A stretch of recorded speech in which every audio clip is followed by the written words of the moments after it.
예, 반갑습니다. 왜 이렇게 어색하죠? 왜 이렇게 어색합니까? 안 맞다. 예, 저 옆에 계신 분은 이렇게 인사합시다. 예수님 다시 오십니다.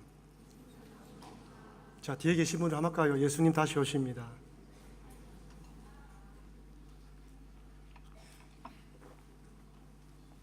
자, 하나의 말씀 볼까요? 하나의 말씀 마가복음 16장 19절에서 20절 말씀입니다. 우리 다 같이 한 목소리 읽어볼까요? 시작. 주 예수께서 말씀을 마치신 후에 하늘을 올리우사 하나님 우편에 앉으시니라.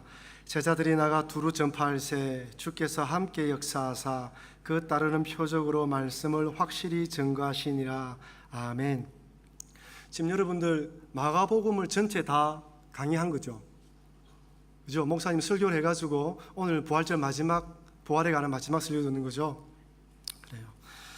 오늘 제목은 나만의 부활 신앙 스토리를 만들자라는 제목으로 같이 은혜를 나누도록 하겠습니다. 요즘 한국에 살고 있는 많은 젊은이들의 최고의 화두, 즉 관심사는 취업입니다. 취업. 제가 가르치는 후배들도 한국에 있는데 모든 관심과 취미와 이야기가 취업으로 시작했다 취업으로 끝이 나요. 취업과 관련되어 있지 않는 이야기가 없어요. 모든 것이 취업에 관련되어 있어요. 어떻게 하면 좋은 직장에 취직할 수 있을까 생각하고 좀 더 나은 직장에 들어갈 수 있는 방법이 없을까 연구하고 서로 이야기를 나누어요. 그래서 학교 다닐 때부터 학점 관리는 기본이고, 그죠? 다양한 자격증으로 무장할 뿐 아니라 한국에 있는 친구들은 해외 연수를 통하여서 경력을 쌓아갑니다. 요즘에는 인터넷에다가 한국 돈으로 5만 원, 10만 원만 주면 내가 쓴 자기소개서보다 몇 배나 더 훌륭한 사람으로 둔갑시켜주는 그런 자기소개서가 이메일로 보내준다고 해요. 취업문은 좁고 취업하려는 사람들이 많아지자 회사마다 취업 광고가 나오면 회사의 인사과 신입사원 뽑는 그 인사과에서는 입사 서류가 산더미처럼 쌓여있대요. 근데 거기서 일하시는 분들 이야기를 들어보면 이력서를 읽어보고 자기소개서를 읽어보면 대동소이하고 이것과 저것이 비슷하고 특출난 것이 없다는 거예요. 대부분이 학력이 무엇이고 자격이 무엇이고 무엇을 했다, 너무너무 비슷하다는 거예요. 그래서 더 어려운 게 뭐냐, 그 중에서 우리 회사에 필요한 사람이 누구인가를 뽑아내는 게 더 힘들다는 거예요. 여러분, 취업의 문제가 한국에 있는 학생들만 문제입니까? 여러분 동일하죠? 취업시장의 문도 좁은 데다가 우리는 또 아시안 사람이기 때문에 보이지 않는, 말로 할 수 없는, 꼭 꼬집어낼 수 없는 이런 차별들, 그죠? 그 회사에서 요구하는 그 수준을 맞추기도 쉽지가 않아요. 근데 한국에서 요새 계속 이야기하는 게 회사가 요구하는 스펙도 중요하지만 스토리도 중요하다는 말을 많이 합니다. 그죠? 제가 인터넷 뒤져보니까 스토리가 스펙을 이긴다라는 책도 발간되어 있습니다. 스펙은 자신의 학력과 자격, 내가 무엇을 하고 있다, 어떤 자격증을 땄다라는 것을 증명하는 것이 스펙이라면, 스토리는 그 사람의 인간됨, 그 사람의 사람됨, 그 사람의 됨됨이, 그 사람이 어떤 사람이고 어떤 삶을 살아왔고 어떤 경험을 가지고 있는지를 보여주는 거예요. 스펙은 시간과 돈 그리고 뛰어난 머리만 있으면 얼마든지 만들어낼 수 있습니다. 하지만 그 사람의 스토리, 그 사람의 인간됨은 그 사람이 살아온 인생만큼의 결정체이고 그 사람이 살아온 인생만큼의 그 시간만큼의 그 사람의 모든 것이에요. 그래서 절대 금방 만들어지지 않습니다. 스펙은 가짜로도 만들 수 있어요. 하지만 인간됨은 그 사람과 며칠, 몇 달, 1년만 있으면 이 사람이 어떤 사람인가 알 수가 있어요. 저도 뉴질랜드에서 자격증을 땄습니다. 운전면허는 기본이죠. 저도 공부하다 보니 유니텍에서 영어 공부를 하고 통역 자격증을 땄어요. 대단하죠? 발음이 안 돼, 발음이. 잘 안 돼. 한인 사회를 하다 보니 영어 쓸 일도 많이 없고 더 까먹어지는 것 같아요. 제가 통역 자격증이 있다고 현장에 나가서 바로 통역할 수 있겠습니까?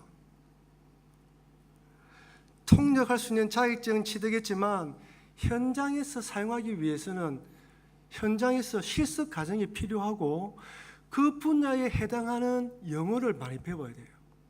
의료 쪽으로 가려면 의료에 해당하는 단어를 많이 알아놔야 돼요. 법정으로 가려면 법정에 관한 의료를 많이 알아놔야 돼요. 한 번은 실습하기 위해서 오클랜드에 있는 법원이죠. 앉아있어 봤어요.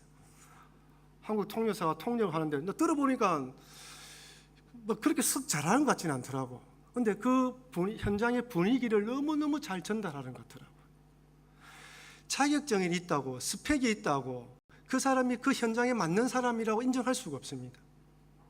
그 스펙을 가지고 그 사람만이 가지고 있는 스토리와 그 사람이 가지고 있는 인간됨이 있을 때 그 사람의 실력이 발휘되어지는 거예요. 이것은 신앙도 마찬가지입니다. 어떤 분과 만나서 이야기를 나눠보면 얼마나 총명하고 똑똑한지 몰라요. 여러분, 어떤 분은 헬라어 히브리어 원어로 성경을 읽어요. 교회에서 행하고 있는 다양한 성경 공부를 다 공부했기 때문에 교리적으로 얼마나 튼튼한지 모릅니다. 한마디로 신앙인으로 알아야 될 것과 갖춰야 할 신앙의 스펙은 튼튼히 쌓고 있는 거예요. 그러나 중요한 것은 신앙 지식만으로 세상에서 승리하는 그리스도인이 될 수 없어요. 신앙 지식이 많다고 교리에 대해서 많이 안다고 신앙생활에 승리하던가요? 아닙니다. 그렇게 익히고 배우고 깨달은 것을 삶의 현장에서 체득하고 경험하고 부딪히면서 나만의 신앙의 스토리가 있어야 돼요. 나만의 신앙의 간증이 있어야 되고 나만의 신앙의 노하우가 있어야지 그 어려움 가운데서도 문제가 찾아왔을 때 이길 수 있는 거예요. 제가요 1996년도 신학교 가가지고 2004년도가 14년도였으니까 거의 20년은 안 돼도 오랫동안 교회에서 사역을 했죠. 많은 사람을 봤어요. 많이 배운다고 똑똑하다고 많이 안다고 신앙이 절대 좋은 거 아닙니다. 많이 몰라도 하나님에 대한 순수한 열정과 믿음이 있는 사람이 절망적인 상황 속에서 이겨나가요. 신앙은 지식이 아닙니다. 그러나 신앙은 지식이에요. 그것을 가지고 내 삶의 현장에서 나만의 신앙의 스토리를 만들어내야 돼요. 제가 전에도 한번 말씀드렸는데 차를 탈 때 안전벨트를 매는 이유가 무엇입니까? 교통사고가 날 때 나의 몸을 차에 충격이 부딪혔을 때 앞으로 쏠리는 나의 몸을 안전벨트가 나를 잡아줘요. 당겨줘요. 보호해줘요. 하지만 그 안전벨트가 사고가 났을 때 나를 잡아주지 않는다면 무용지물입니다. 내가 배운 수많은 신앙의 지식들, 하나님이 태초부터 나를 창조했다는 것, 하나님이 태초부터 나를 창조하시고 선택했다는 선택교리, 그리고 지금까지 인도하셔서 성화롭게 만들어간다는 성화교리를 알고 있는 이 지식이 내 삶의 현장 가운데 힘들고 어려울 때 안전벨트처럼 나를 붙들어주지 못한다면 그 신앙이 무슨 소용이 있습니까? 아무 의미가 없잖아요. 신앙의 모습은 좋은데 삶의 현장 속에서 그 어려움들을 이겨나갈 수 있는 신앙의 모습들이 없다면 의미 없는 거예요.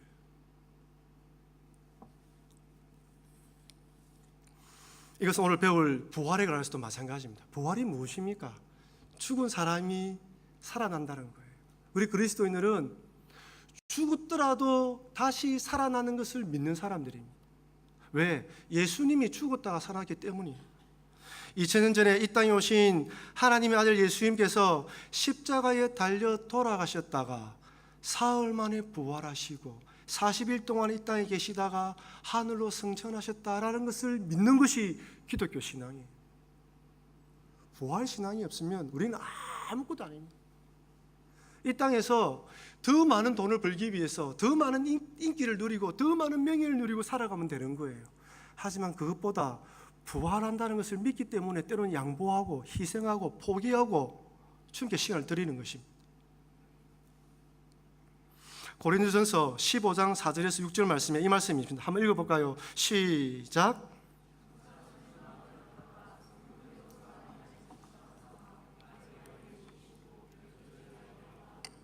500의 형제에게 일시에 보이셨나니 그 중에 지금까지 태반이나 살아있고 어떤 일은 잠들었으며. 그 예수님의 부활을 목격한 제자들의 이야기를 듣고 사도 바울이 이 부분을 기록했어요. 그 당시 살아있다는 거예요. 근데 많은 그리스도인들이 예수님의 부활을 머리로만 생각합니다. 관념적으로 생각하는 거예요. 저 멀리 달나라의 이야기로 생각합니다. 특히 죽음 이후에 있을 이 부활을 논하기에 너무나 이 파릇파릇한 이 젊은 여러분들에게 부활은 저 멀리 있는 이야기 같아요. 죽음 이후의 부활을 생각하니까 나는 아직 싱싱하고 젊은 사람인데 죽음 너무 먼 이야기 같아요. 아마 여러분들 중에서 죽음을 깊이 있게 진지하게 생각해 보신 분들도 있겠지만 대부분이 죽음은 지금 나와는 멀리 있는 저 딴 이야기의 이야기일 것이다 라고 생각하는 분이 많이 있을 것입니다. 여러분, 이전에 텔레비전 드라마가 얼마나 재미있고 인기가 있었는지 그 드라마가 출석부를 부른다는 이야기가 있어요. 그 말이 무엇이냐면 사람들이 그 드라마를 보기 위해서 직장도 빨리 마치고 학교도 빨리 마치고 집에 들어가서 TV 앞에 앉아 있으니까 그 드라마가 그 사람 이름 부르는 거예요. 오늘 재현이 왔네, 이런 식으로. 근데 여러분, 죽음도 출석부를 불러요. 죽음이 이름을 불러요. 여러분 나이 때는 여러분들의 할머니, 할아버지의 이름을 부릅니다. 여러분들이 결혼하고 나이가 들면 그때부터 여러분의 어머니와 아버지의 이름을 불러요. 목사님 나이가 되면 그때부터 간혹씩 나의 친구들의 이름을 불러요. 그러다가 때가 되면 내 이름이 불려지는 거예요. 순서를 알 수 있다 없다 몰라요. 모든 일에 예외가 있듯이 죽음이 출석을 부르는 것도 예외가 있어요. 우리가 생각하기에는 저 사람은 너무나 젊은 사람이고 너무나 어린 사람인데 너무나 아까운 인생인데 하나님이 불러가실 때가 있어요. 저는 목사입니다. 목사는 장례식장, 병원, 결혼식 이런 데 많이 가요. 저는 장례식장, 중환자실 안 가본 데가 없습니다. 왜 그래? 병원마다 사람들이 아픈 사람이 많아요. 장례식장 갈 때마다 때로는 익숙해져요, 장례가. 하지만 여전히 익숙해지지 않는 것이 하나 있습니다. 어린 자녀를 먼저 보내고 울부짖는 그 엄마의 울음소리. 전혀 모르는 사람인데 그 어린 자녀의 간을 부여잡고 그 아이의 이름을 부르면서 울부짖는 그 어머니의 울음소리가 제 가슴을 칼로 찌르듯이 아프게 만들어요. 그래서 눈물 흘리게 만듭니다. 전혀 모르는 사람이에요. 제 아이가 왜 죽었을까? 저 꽃다운 나이에. 여기는 장례식장이나 영안실에 가보면 화장하는 걸 보지 못하잖아요. 보는 데도 있겠지만은 한국에는요, 제가 있던 부산에는 화로가 12개, 18개가 있어요. 관이 들어가면 유족들은 유족 대기실로 옮깁니다. 거기에는 영정사진이 각 화로마다 하나씩 올라가 있어요. 12개, 18개 화로에 다 할아버지, 할머니 사진만 있겠습니까? 아니에요. 1번 화로 위에는 할아버지, 2번 화로 위에는 할머니, 3번 화로 위에는 젊은이, 4번 화로 위에는 아이. 18개의 화로 위에 있는 그 영정사진에는 어른으로부터 어린아이까지 모든 사람들의 얼굴이 다 포함되어 있어요. 죽음이 여러분의 출석부를 불러요. 오늘 예배 드리고 가다가 돌아가는 길에 어떤 일을 당할지 우리는 아무도 알지 못합니다. 그래서 죽음이 출석부를 부르는 거예요. 사실은 죽음은 저 멀리 있는 것 같지만 생각외로 아주 가까이 있습니다. 그래서 한자에 죽을 사자는 죽음을 정말 잘 표현한 이야기입니다. 이게 한자에 죽을 사자예요. 위에 짝대기 있죠? 한일자, 옆에 저녁석자, 비수비자예요. 어느 날 한밤에 비수가 날아와서 죽는 게 죽음이에요. 비수가 뭐냐면 칼이나 활이나 이런 걸 말하는 거예요. 어느 날 갑자기 한밤에 생각지도 않는 곳에서 활이나 칼이나 이런 것이 날아와서 생명이 끝나는 게 죽음이라는 거예요. 제가 보니 한자가 너무 잘 표현한 거예요. 생각지도 않는 장소에서 생각지도 않는 죽음을 맞이하는 게 죽음이에요. 창세 이후로 그 어떤 사람도 이 죽음의 비수에서 벗어난 사람이 없습니다. 한 번 쏘면 백발백중입니다. 원하는 사람에 정확하게 날아갑니다. 정확하게 급소에 맞춰서 죽게 만드는 게 이 죽음이에요. 2000년 전에 예수님께서 죽음의 근세를 깨고 부활하셨어요. 예수님의 제자들은 처음에 예수님이 부활했던 소식을 두고 믿지를 못했어요. 왜? 자기의 두 눈으로 예수님이 십자가에 달려 죽는 걸 목격했을 뿐 아니라 아리마타 요셉의 무덤에 장사 지내는 것을 목격한 사람도 있고 들은 사람도 있어요. 그쪽에 있던 사람들 중에 예수님이 십자가에 달려 돌아가신 것을 모르는 사람이 아무도 없었어요. 그런데 어느 날 예수님이 부활했다는 거예요. 어찌 믿겠습니까? 들어도 안 믿어지는데. 오늘 우리 마가복음에서는 엠마오 제자에 대해서 간략하게 소개하고 있지만 누가복음 24장에는 엠마오로 가는 제자에 대해서 자세히 설명하고 있습니다. 예수님께서 십자가에 돌아가시자 모든 걸 체념하고 포기한 예수님의 제자들 2명이 엠마오로 가고 있었어요. 가고 있는데 동행했던 한 사람과 동행하면서 이야기 나누다가 이 사람이 예수님에 대해서 이야기 나누면서 왜 예수님이 십자가에 돌아가셔야 되는지 이야기하시면서 그 이야기하는 과정을 통하고 또 숙박하는 장소에 딱 들어갔는데 그제서야 이 사람이 부활하신 예수님임을 깨달은 거예요. 이때 이 제자들의 충격이 얼마나 크겠습니까? 너무 놀라서 급하게 예루살렘에 와서 제자들에게 예수님이 부활하셨다, 십자가에 죽은 예수님이 부활하셨다 이야기하니까 아무도 안 믿는 거예요. 여러분, 마가복음 16장 13절 14절입니다. 두 사람이 가서 남은 제자들에게 고하였으되 역시 믿지 아니하니라. 그 후에 11 제자가 음식 먹을 때에 예수께서 저희에게 나타나사 저희의 믿음 없는 것과 마음이 완화한 것을 꾸짖으시니 이는 자기의 살아난 것을 본 자들의 말을 믿지 아니함이더라. 예수님의 제자들도 처음에 믿지 못하는 이 사실을 2000년이 지난 여러분들이 마음으로 100% 확 가슴에 닿도록 느껴지겠습니까? 창세 이후로 죽었다가 살아남은 자가 없는데 어떻게 그렇게 십자가에 돌아가신 예수님이 살아나느냐, 믿을 수 없는 이야기죠. 그러나 부활하시고 살아나신 예수님이 40일 동안 제자들과 함께 있으면서 왜 예수님이 부활해야 되는지 설명하면서 이 제자들의 완악한 마음이 낮춰지고 예수님에 대한 그 마음이 불같이 일어나기 시작하면서 사람이 바뀌기 시작했어요. 그렇게 급쟁이였던 사람이 복음의 전사로 거듭납니다. 이 땅에서 죽으면 끝이라고 생각했는데 죽음이 끝이 아니라 천국의 시작임을 깨달은 거예요. 이 땅의 죽음이 끝이 아니라 천국으로 이사가기 위한 준비 과정이라는 걸 깨달은 거예요. 그러니 사람들이 죽음을 두려워하지 않게 된 것입니다. 죽음이 끝이 아니니까 세상을 보는 시각이 달라진 거예요.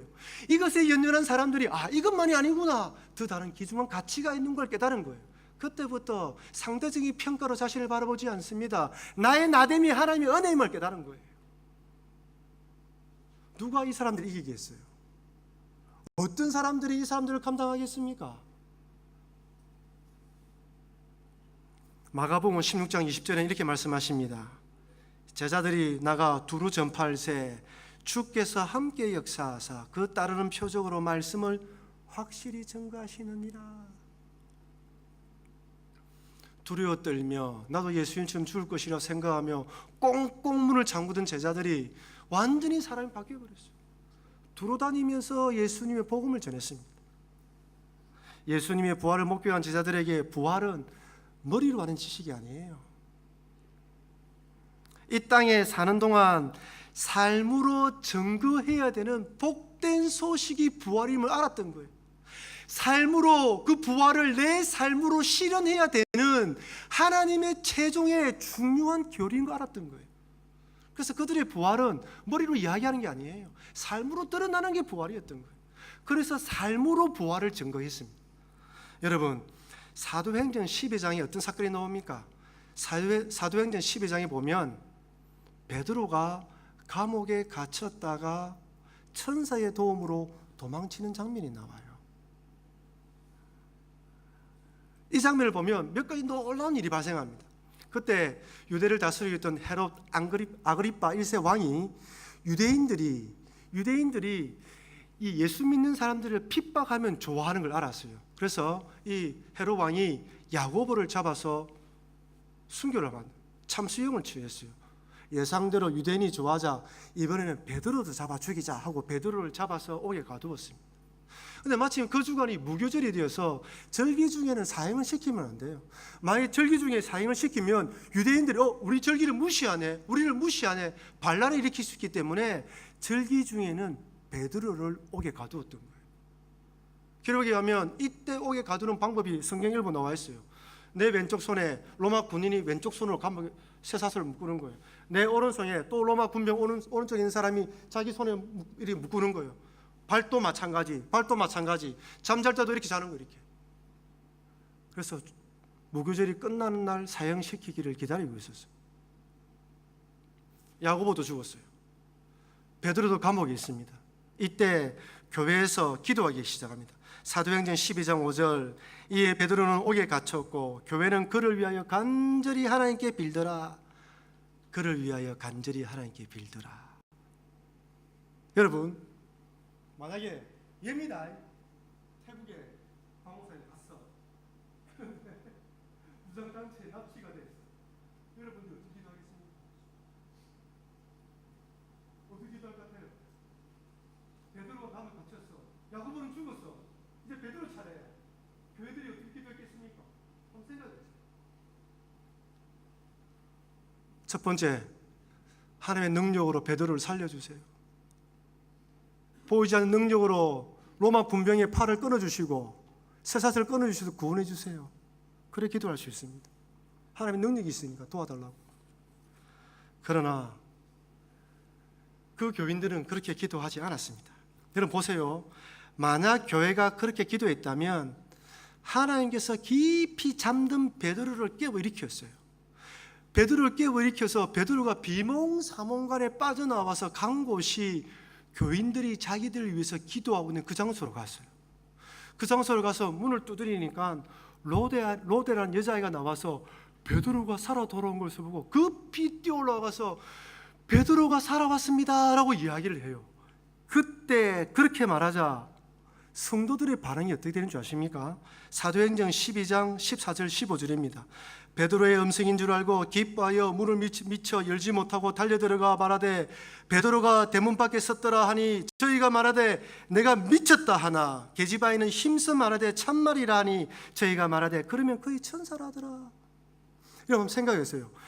이 성도들이 베드로가 살아나기를 간절히 기도했다면, 그래서 베드로가 나왔다면 어떻게 됩니까? 기뻐하고 찬양하고 춤을 추면서 하나님께 영광 돌려야 되죠. 그런데 베드로가 살아났다니까 그 여자 보고 너 미쳤다, 베드로가 감옥에 있는데 어떻게 살아난단 말이냐 하면서 야단한다는 것은 둘 중에 하나입니다. 첫 번째, 베드로를 위해서 마음으로 간절히 기도했지만 베드로를 위해서 겉으로는 간절히 기도했지만 속으로 믿지 않았던 거예요. 마치 우리가 병원에 누가 입원해 있을 때 신방 가잖아요. 신방 가서 하나님 치료해 주세요, 도와주세요 기도하고 난 뒤에 딱 나오면서 병원문을 나오면서 야, 자 안 되겠지? 우리 기도했지만 안 되겠지? 똑같은 거잖아요. 하나님 살려달라고 기도해가지고 베드로 나타났으면 감사합니다 돼야지. 살아봤는데 미쳤다고 이야기하는 것은 그런 경우예요. 그렇다면 그들은 그런 기도를 한 게 아닙니다. 무슨 기도를 했을까요? 야고보가 순교했으니 이제 하나님 베드로도 순교하는데 야고보처럼 쫄지 않고 두려워하지 않고 주님 바라보며 부활신앙을 가지고 당당하게 죽게 해주세요 기도한 거예요. 그들은 베드로가 살아 돌아올 것이라고 생각하지 못했습니다. 죽을 것이라 생각했어요. 죽음 앞에서도 두려워하지 않는 믿음의 본을 보이게 되려고 기도한 거예요. 왜? 부활신앙을 가지고 있었거든. 죽어도 산다고 믿었거든. 그게 부활신앙이에요.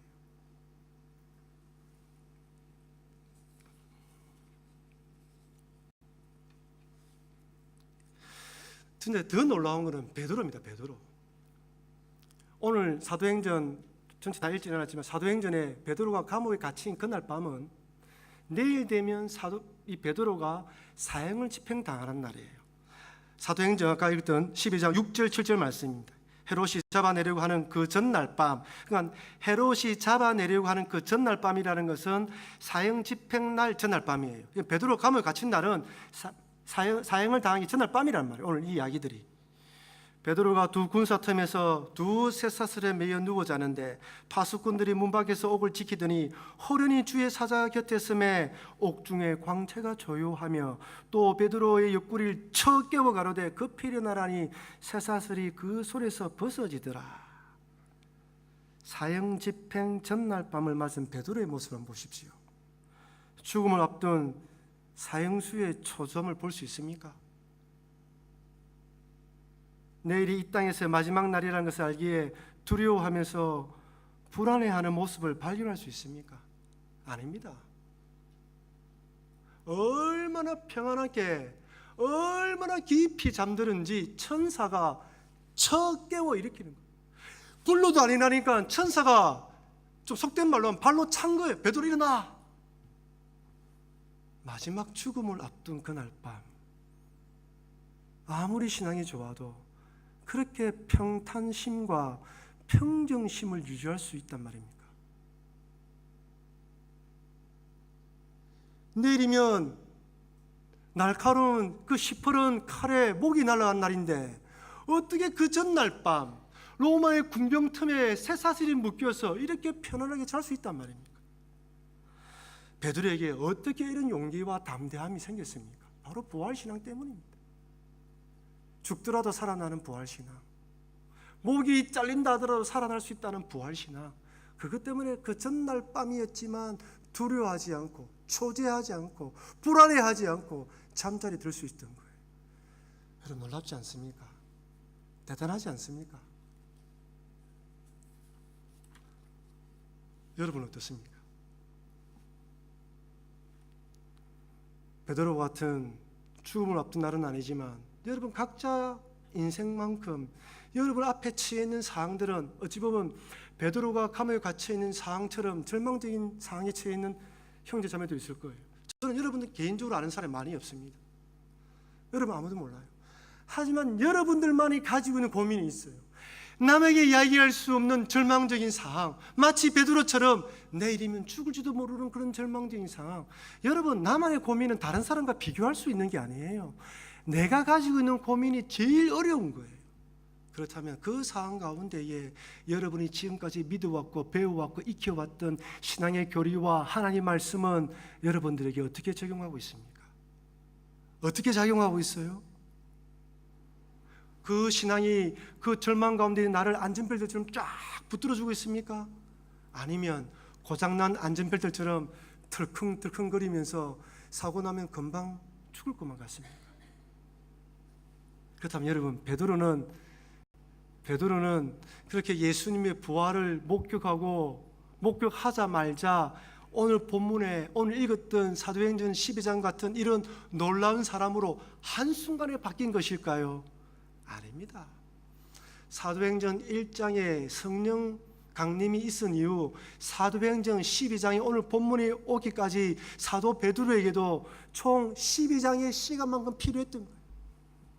베드로도 예수님 부활한 걸 목격했지만 그렇지만 그 부활하신 목격 예수님을 바라보면서 오순절 성령 강림이 임하고 복음이 유대 땅에 이 예루살렘에서 사마리아에 퍼져가고 이방인들이 퍼져갈 뿐 아니라 이방인 로마의 백부장 고넬료에게 임하는 것을 바라보면서 하나님이 정말 살아계시고 하나님이 함께 하시고 예수님이 함께 하신다는 이 부활신앙을 체득하며 터득하며 깨우쳐가며 익혀가며 알아갔던 거예요. 여러분도 마찬가지예요. 여러분이 이 젊은 청년의 때에 배운 신앙의 지식과 교리들을 가지고 그것을 나만의 신앙의 스토리로 만들어가야 되는 거예요. 이 좋은 젊은이 시대 때에 그것을 가지고 체득하면 살아가면서 닥쳐 더 어려운 일이 일어났을 때 베드로처럼 평탄심과 평정심을 유지할 수 있는 것입니다.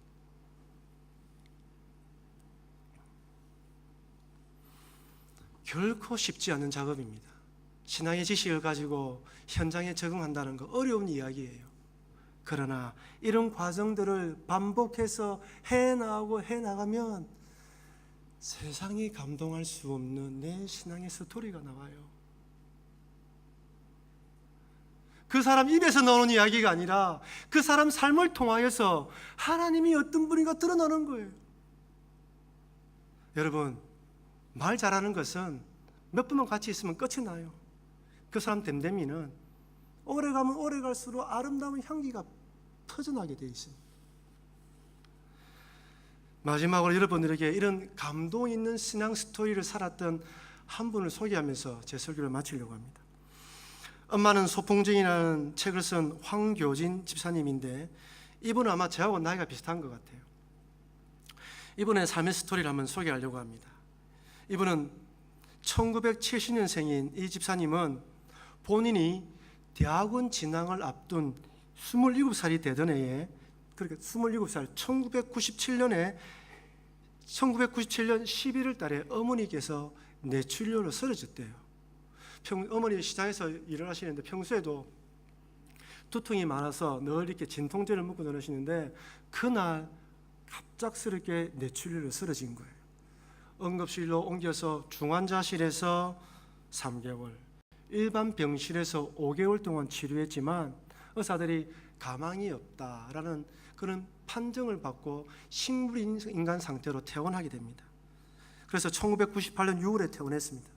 이때 이분이 27살 때였는데 대학원을 진학할 것인지 어머니를 모른 척하고 어머니를 간호할 것인지 기로해서 어머니를 간호할 것을 선택을 합니다. 식물인간 상태의 환자에게 제일 중요한 게 뭐냐면 몸에 욕창이 생기지 않는 거예요. 욕창이 뭐냐면 식물인간 사람은 이렇게 몸을 움직일 수 없잖아요. 그래서 한 상태로 가만히 누워 있을 수밖에 없기 때문에 이 피부가 침대와 맞닿는 곳에는 너무 오래 있으면 썩어 들어가게 되어 있어요. 그래서 식물인간인 환자는 시간마다 몸을 털어줘야 돼요. 이렇게 돌려줘야 되는 거예요. 그러니까 이 사람이 다른 일을 할 수가 없어요. 24시간 어머니 옆에 붙어서 시간마다 몸을 털어주고 영양죽을 먹여드리고 그러면서 시간이 있을 때마다 일기를 써서 낸 책이 뭐냐면 엄마는 소풍중이라는 책임이에요. 앞날에 창창한 27살의 젊은 나이에 어찌 보면 어머니 병이 그 인생의 그 젊은 사람의 발목을 잡은 것이 다름이 없어요. 근데 그는 이 어려운 가운데에 왜 나에게 이런 어려움을 주십니까? 라고 기도하지 않았어요. 얼마든지 원망하고 불평할 수 있는 상황 가운데 하나님 왜 나에게 이런 어려움과 절망장을 상황을 주십니까? 왜 나를 이런 극복할 수 없는 어려운 상황으로 몰아넣습니까? 하고 왜라고 기도하지 않았어요. 그 대신 이 사람은 자기가 믿는 하나님께 하나님 어떻게 하면 나의 어머니를 치료할 수 있을까요? 어떻게 하면 나의 어머니를 잘 간호할 수 있을까요? 어떻게 하면 이 어려운 상황 가운데서도 믿음을 잃지 않고 신앙을 지켜나갈 수 있을까요? 라고 기도했어요. 여러분, 신앙의 지식, 가지고 있는 지식으로 신앙의 스토리를 만들기 위해서 첫 번째는 왜라는 질문을 하면 안 됩니다. 어떻게 내가 이 상황을 극복할 수 있습니까? 어떻게 하나님 나를 도와주시겠습니까? 어떻게 하나님의 손길을 받을 수 있습니까? 라고 기도하는 거예요. 그런 과정을 통하는 거예요. 이 사람 첫 번째 왜라고 묻지 않았습니다. 어떻게 하면 되겠습니까? 기도하기 시작했어요. 하지만 이분은 이런 말씀하시더라고요. 이렇게 기도했지만 때론 나의 마음속에 이런 생각이 들었습니다. 이러다가 영원히 사회 부정자가 되는 것은 아닐까. 자신의 친구들은 저만치 앞서 달려가고 있는데 나는 계속 뒤처지는 인생은 되지 않을까. 이런 생각이 불현듯이 매번 반복해서 들더라고요. 왜냐하면 자기 친구들은 대학원 다니고 좋은 직장 다니고 결혼하는데 자기는 학교 다니지 못하고 엄마와 같이 있으니까 뒤떨어진 인생, 사회 부정자가 되는 거 아닐까라는 생각이 들더래요. 근데 이분이 이런 간증을 해요. 첫 번째, 이런 신앙으로 절망적인 상황과 실험하면서 몇 가지 아름다운 간증을 하는데 첫 번째로 한번 읽어볼까요? 시작.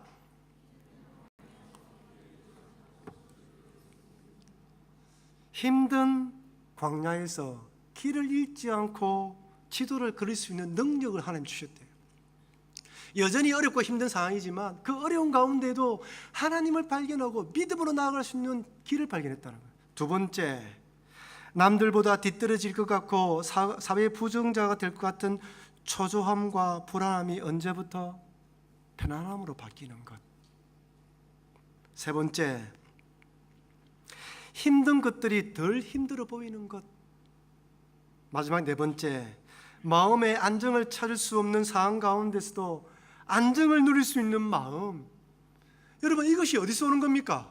우리 주님이 주시는 거예요. 우리 하나님이 주시는 거예요. 가지고 있는 신앙 지식으로 이 젊은이에게 엄마를 병간 후에는 이 절망적인 상황 가운데 믿음으로 적용하고 믿음으로 극복하고 믿음으로 승화시키니까 이 사람에게는 이런 네 가지의 간증거리가 생긴 거예요. 이 사람이 앞으로 살아가면서 더 절망적인 상황을 만난다 하더라도 절망하겠습니까? 절망 안 합니다. 그죠? 어떤 상황을 만난다 하더라도 힘을 내고 살아갈 거예요. 27살에 젊은 나이에 어머니를 간호하기 위해서 모든 걸 내려놓았는데 그 광야 같은 상황을 받아들이자 그에게 이런 놀라운 간절거리가 생겼습니다. 신앙을 단순히 지식으로 받아들인 것이 아니라 절망 같은 상황 속에서 적용시키면서 그 어떤 상황과 환경 속에서도 살아남을 수 있는 자신만의 신앙의 노하우, 자신만의 신앙의 스토리, 자신만의 신앙의 간증을 가지게 된 것입니다. 감사한 것은 이 책을 보고 난 뒤에 한 자매가 찾아왔고 그 자매와 결혼하여 자녀까지 낳고 아름답게 살고 있습니다. 멋있죠? 근데 제가 왜 옆에 있는 모습을 찍었냐면 남자가 못생겼어. 나보다 너무 못생겼어. 신부는 예뻐. 믿음이 좋으니까. 믿음대로 바로 살려고 하니까 믿음 있는 친구가 찾아온 거예요. 그 어머니도 1998년 퇴원했죠. 2008년, 2014년, 거의 14년 돼가죠. 여전히 어머니가 건강한 모습이더라고요. 지금 어머니를 요양병원에 모시고 계시는데 여전히 건강하셔요. 사랑하는 청년 여러분, 사랑하는 나의 믿음의 후배 여러분, 하나님의 말씀을 내 삶의 현장에서 적용하여 나만의 신앙의 스토리를 만들어낸다는 것은 결코 쉬운 일이 아닙니다. 목사인 저도 나만의 신앙의 스토리를 만들어가기 위해서 매일매일 몸부림칩니다.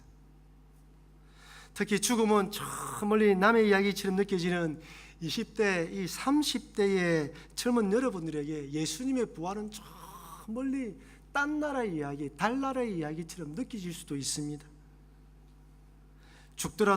그러나 죽더라도 다시 살아난다는 부활 신앙을 지식으로 하는 것이 아니라 부활한다, 내가 살아난다, 부활하신 예수님이 나와 함께 하신다라는 것을 여러분의 삶의 현장에서 적용해 나가십시오. 저는 알지 못하지만 여러분만이 가지고 있는 그 어려운 삶의 현장에서 왜라고 질문하지 마시고 어떻게 하나님께서 나를 인도하실까, 어떻게 이 어려움을 극복할 것인가 물으면서 광야길 같은 곳에서 여러분만의 인생길을 찾아내십시오. 힘들고 어렵지만은 그것이 덜 힘들어 보이는 그런 능력을 발견해내십시오. 하나님이 함께 하신다는 것을 여러분의 삶을 통해서 드러내십시오. 그러면 세상이 감당할 수 없는 믿음의 사람이 될 것입니다.